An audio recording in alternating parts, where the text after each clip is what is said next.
Dear student, स्वागत है आप सभी का एयर केमिस्ट्री क्लासेस में। और आज हम लोग पढ़ेंगे क्लास 11 का केमिस्ट्री यूनिट 4 और पेज नंबर 106। ये अगर दिख नहीं रहा है आपको तो पेज नंबर 106 लिखा हुआ है। पेज नंबर 106 एनसीईआरटी बुक से प्रॉब्लम नंबर 4.3 बनाएंगे जो रिलेटेड है रेजोनेंस से।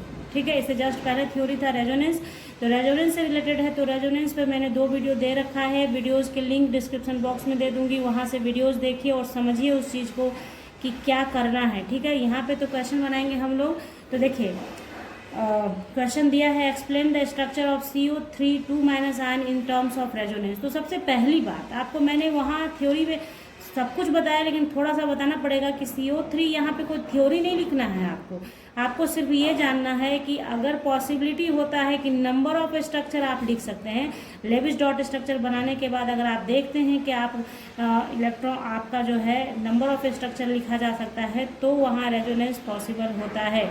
अगर सिर्फ सिंगल स्ट्रक्चर बनाया जा सकता है तो रेजोनेंस पॉसिबल नहीं होगा। ठीक है, दूसरी बात कि जैसे एक्सपेरिमेंटली ये देखा जाता है कि जब आप देखें CO3 का आप पहले तो लेविस डॉट स्ट्रक्चर आपको बनाना आना चाहिए। तो क्या होता है, CO3 है 2- है, तो आप इसका बनाएंगे। जब टोटल वैलेंस इलेक्ट्रॉन लोगे आप तो क्या हो जाएगा, आपका कार्बन का 6 होता है, तो टोटल वैलेंस इलेक्ट्रॉन ये 4 + 3 इंटू ऑक्सीजन का 6 हो जाएगा। 8 होता है ना, 2 और 6, और यहाँ -2 है यानी इसमें +2 ऐड हो जाएगा। तो हो गया 4 + 6 3 = 18 + 2। ये सब मैंने पढ़ाया है लेकिन बताना थोड़ा सा ज़रूरी है इसलिए यहाँ बता रही हूँ। 24 हो गया ना। अब आपका यहाँ पे कार्बन रहता है सेंटर में, आप कार्बन को सेंटर में डाल दीजिए। उसके बाद देखिए और सब सारे ऑक्सीजन के साथ सिंगल बॉन्ड के साथ जोड़ दीजिए। ठीक है, उसके बाद सारे ऑक्सीजन को लोन पेयर दे दीजिए। इसका मतलब साइड एटम का ऑक्टेट पूरा कर दीजिए। 6 2 8 2 2 4 2 6 2 8। ठीक, अब देखिए कि आपने कितना यूज किया इलेक्ट्रॉन और कितना रेस्ट रह गया। तो देखिए यहाँ पे 6 18 हो गया, 18 19 20 21 22 23 24। तो आपने 24 इलेक्ट्रॉन तो यूज कर लिया जितना टोटल वैलेंस इलेक्ट्रॉन आपके पास था। तो अभी अब कार्बन का चेक कीजिए कि ऑक्टेट कंप्लीट हुआ, नहीं हुआ। 2 2 4 2 6 ही हुआ, 8 होना चाहिए। तो मान लेते हैं कि कोई भी एक ऑक्सीजन उसको दे दिया, तो इसका जो स्ट्रक्चर बन के तैयार होता है, एक्चुअली स्ट्रक्चर कैसा होता है इसका देखिए। एक्चुअल स्ट्रक्चर होता है C double bond O single bond O single bond O। ठीक है, और ये जो निगेटिव चार्ज आपने दे रखा है उसको निगेटिव चार्ज ऐसे डाल दिया। ठीक है, तो अकॉर्डिंग टू एक्सपेरिमेंटल व्यू आप देखें तो जहाँ पे आपके पास सिंगल बॉन्डेड है वहाँ पे बॉन्ड का लेंथ बड़ा होना चाहिए, जहाँ डबल बॉन्डेड है वहाँ पे बॉन्ड लेंथ छोटा होगा। ये आप ध्यान रखें कि जहाँ डबल बॉन्ड ट्रिपल बॉन्ड होगा बॉन्ड लेंथ छोटा हो जाएगा, सिंगल बॉन्ड है तो बॉन्ड लेंथ बड़ा होगा। ये नियम है। ठीक है, लेकिन यहाँ पे एक्सपेरिमेंटली ये पाया जाता है कि आपके सारे बॉन्ड लेंथ सेम होते हैं। कार्बोनेट में भी क्या होता है, सारा का सारा बॉन्ड लेंथ सेम है, जितना इसका जितना इसका जितना इसका।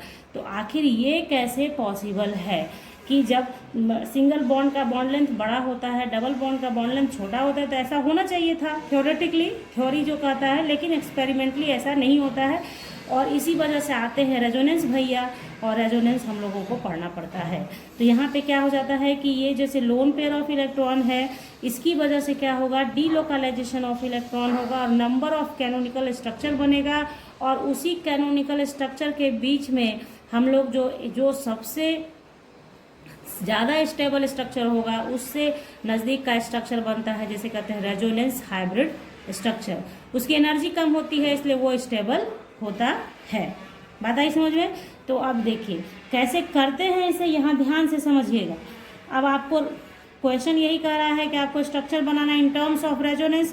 तो एक तो आपने बना लिया, इतना मेहनत से बताया आपको इसलिए क्योंकि पहला स्ट्रक्चर ही नेसेसरी है आपको समझना। तो लेविस डॉट स्ट्रक्चर जिन बच्चों ने नहीं पढ़ा है वो ये नहीं बना पाएंगे और दिक्कत होगी। तो ये मान लिया कि ये बना लिया आपने लेविस डॉट स्ट्रक्चर से। उसके बाद आपको क्या करना है, सो देखिए यहाँ पे क्या होगा कि इसके पास भी लोन पेयर ऑफ इलेक्ट्रॉन है, तो पॉसिबिलिटी है कि ये भी इलेक्ट्रॉन दे सकता था, तो ये अगर इलेक्ट्रॉन देता तो यहाँ डबल बॉन्ड बनता, ये सिंगल रह जाता।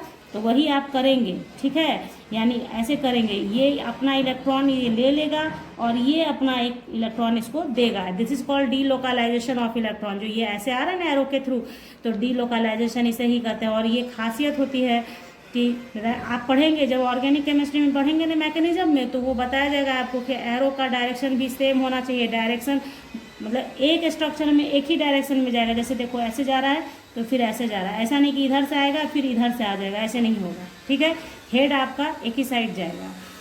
तो यहाँ मान लो कि आ गया, तो एक स्ट्रक्चर आप पहले ड्रॉ कर लो, ठीक है। तो यहाँ O हो गया निगेटिव चार्ज के साथ, हाँ, यहाँ डबल बॉन्ड हो गया, और ये तो ऑलरेडी पहले से सिंगल बॉन्ड के साथ है ही नेगेटिव। अब क्या होगा, पॉसिबिलिटीज़ ये भी है कि ये भी दे सकता है, तो अब की क्या करेगा, ये देगा, ठीक है ना। तो वही चीज़ सेम चीज़ करेंगे हम लोग, और एक और स्ट्रक्चर बन के रेडी हो जाएगा हमारे पास। कैसा, C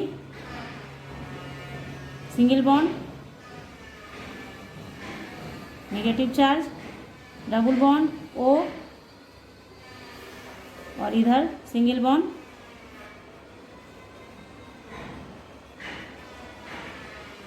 और इस पे आपका नेगेटिव चार्ज। तो ये हुआ स्ट्रक्चर फर्स्ट, ये हुआ स्ट्रक्चर सेकंड, ये हुआ स्ट्रक्चर थर्ड। अब चूंकि पॉसिबिलिटी ही नहीं है, अब क्या होगा, रिपीटेशन होने लगेगा फिर से, आप देखेंगे। अब अगर आगे कुछ करते हैं आप तो रिपीटेशन होगा, इसलिए ये 3 स्ट्रक्चर बनेगा। और इसका जो रेजोनेंस हाइब्रिड स्ट्रक्चर होगा वो इन सब के बीच में ही जो स्टेबिलिटी होगा, ये जो आप देख रहे हैं, ये बहुत फ्रैक्शन ऑफ सेकंड में ये सब चेंज होता रहता है आपस में।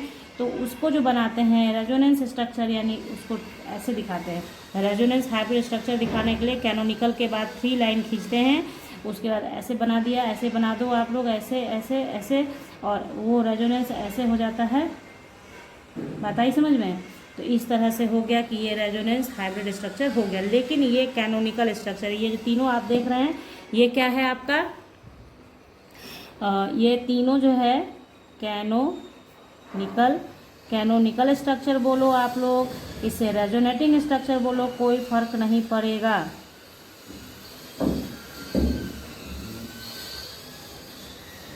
ठीक है, तो इस तरीके से लिखा जाता है, इस तरीके से बनाते हैं। ओके, तो इस तरीके से हम लोगों ने क्या किया, कार्बोनेट आयन का रेजोनेंस स्ट्रक्चर बनाया। सारी बातें आपको बता दी गई हैं कि कैसे कैसे बनाना है और कैसे कैसे इलेक्ट्रॉन शिफ्टिंग होता है। ठीक है, इस तरीके से बनाइए आप लोग। अगर कहीं कोई प्रॉब्लम रह जाए तो कमेंट सेक्शन में ज़रूर बताइए कि क्या प्रॉब्लम रह गया है आपको। तो अगर वीडियो पसंद आ गई हो बच्चों तो लाइक कीजिएगा, अपने दोस्तों को भी शेयर कर लीजिएगा, और चैनल को ज़रूर से ज़रूर सब्सक्राइब करें बेल आइकन के साथ, ताकि नोटिफिकेशन आपको समय से मिले और आप उसे देख सकें। अब मिलेंगे हम लोग नेक्स्ट क्वेश्चन के साथ नेक्स्ट वीडियो में, तब तक के लिए bye, thank you, take care, have a nice day बच्चों।